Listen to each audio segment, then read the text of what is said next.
one of the other things I've learned as a social scientist, and I've been warned about this by, I would say, great social scientists, that you want to be very careful about doing large-scale experimentation with large-scale systems, because the probability that if you implement a scheme in a large-scale social system, that scheme will have the result you intended is negligible. What will happen will be something that you don't intend, and even worse, something that works at counter purposes to your original intent. And so, and that makes sense, because if you have a very, very complex system and you perturb it, the probability that you can predict the consequence of the perturbation is extraordinarily low, obviously. If a system works, though, you think you understand it because it works.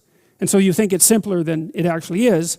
And so then you think that your model of it is correct. And then you think that your manipulation of the model, which produces the outcome you model, will be the outcome that's actually produced in the world. And that doesn't work at all. I thought about that an awful lot, thinking about how to remediate social systems, because obviously they need careful attention and adjustment. And it struck me that the proper strategy for implementing social change is to stay within your domain of competence. And that requires humility, which is a virtue that is never promoted in modern culture, I would say. It's a virtue that you can hardly even talk about. But humility means you're probably not as smart as you think you are, and you should be careful. And so then the question might be, well, okay, you should be careful, but perhaps you still want to do good, or you want to make some positive changes. How can you be careful and do good? And then I would say, well, you try not to step outside of the boundaries of your competence, and you start small. And you start with things that you actually could adjust, that you actually do understand, that you actually could fix. I mentioned to you at one point that one of the things Carl Jung said was that modern men don't see God because they don't look low enough. It's a very interesting phrase. And one of the things that I've been promoting, I suppose, online is the idea that you should restrict your attempts to fix things to what's at hand. So there's probably things about you that you could fix, right? Things that you know that aren't right. Not anyone else's opinion, your own opinion, that aren't right. You can fix them. Maybe there's some things that you could adjust in your family, although that gets hard. You have to have your act together a lot before you can start to adjust your family, because things can kick back on you really hard. And you think, well, it's hard to put yourself together. It's really hard to put your family together. Why the hell do you think you can put the world together? Right? Because obviously the world is more complicated than you and your family. And so if you're stymied in your attempts even to set your own house in order, which of course you are, then you would think that what that would do would be to make you very, very leery about announcing your broad-scale plans for social revolution. Well, it's a peculiar thing, because that isn't how it works, because people are much more likely to announce their plans for broad-scale social revolution than they are to try to set themselves straight or to set their family straight. And I think the reason for that is that as soon as they try to set themselves straight or their families, the system immediately kicks back at them, right? Instantly. Whereas if they announce their plans for large-scale social revolution, the lag between the announcement and the kickback is so long that they don't recognize that there's any error there. And so, you can get away with being wrong if nothing falls on you for a while. And so, and it's also an incitement to hubris, because you can announce your plans for large-scale social revolution and stand back and you don't get hit by lightning, and you think, well, I might be right, even though you're not. You're seriously not right. I might be right, and then you think, well, how wonderful is that, especially if you could do it without any real effort. And I really do think, fundamentally, I believe that that's what universities teach students now. That's what they teach them to do. I really believe that. And I think it's absolutely appalling.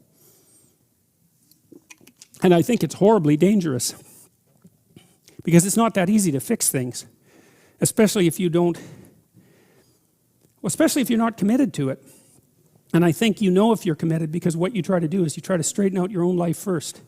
And that's enough. Like I think it's a statement in the New Testament that it's more difficult to rule yourself than to rule a city.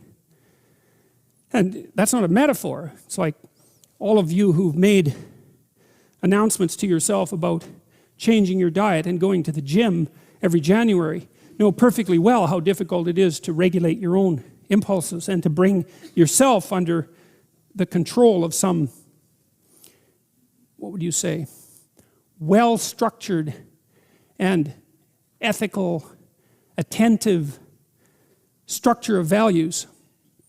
It's extraordinarily difficult, and so people don't do it, and instead they wander off, and I think they create towers of Babel, and the story indicates, well, those things collapse under their own weight, and everyone goes their own direction.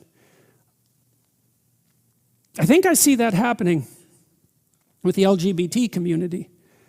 I think, because one of the things I've noticed, it's very interesting because the community is some sense, it's not a community, but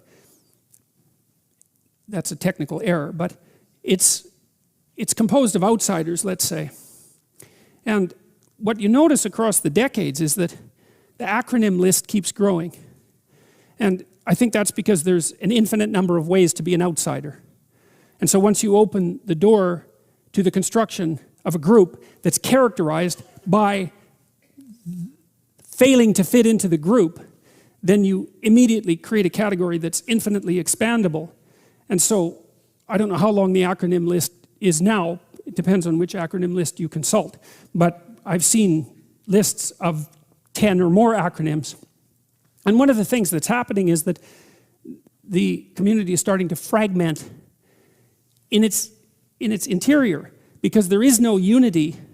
Once you put a sufficient plurality under the sheltering structure of a single umbrella, say, the disunity starts to appear within.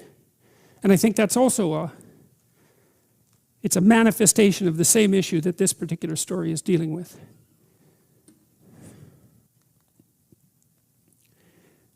So that ends, I would say, the most archaic stories in the Bible.